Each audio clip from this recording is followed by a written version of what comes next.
L'intérêt pour les séries est en train d'exploser. En 2017, rien qu'aux États-Unis, on a produit 487 saisons de séries.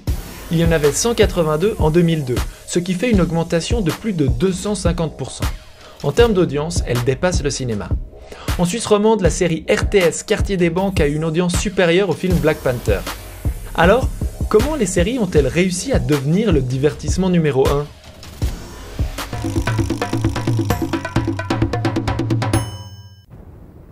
Dès les premiers temps du cinéma, certains films sont déclinés en plusieurs chapitres. On parle de serials. En 1915, en France, Louis Feuillade conçoit Les Vampires, une fameuse histoire de brigands en 10 épisodes. Mais les séries TV proprement dites, qui apparaissent aux États-Unis à la fin des années 40, sont des adaptations de séries radiophoniques comme Dragnet. The story you are about to hear is true. Only the names have been changed to protect the innocent. Celle-ci sera ensuite adaptée au petit écran reprenant le même slogan et musique de générique. Ladies and gentlemen.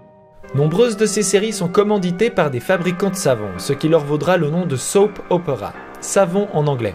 The Road of Life, written by Charles Gussman, and brought to you by today's Dream Shampoo.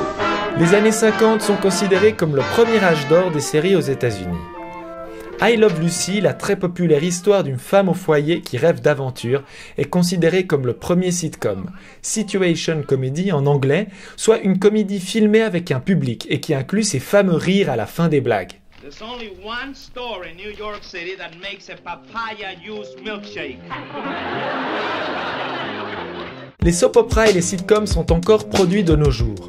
Mais c'est X-Files en 1993 qui fait passer la production de séries à un niveau supérieur et commence à concurrencer le cinéma. L'épisode pilote de la série a coûté 2 millions de dollars et son tournage a duré 14 jours, ce qui est un record pour l'époque.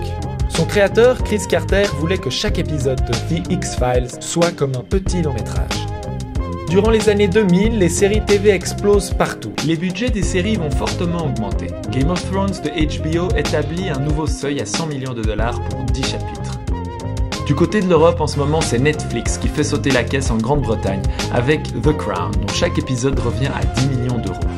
L'opulence de moyens se traduit sur le petit écran avec une multitude de lieux de tournage, de décors et de protagonistes.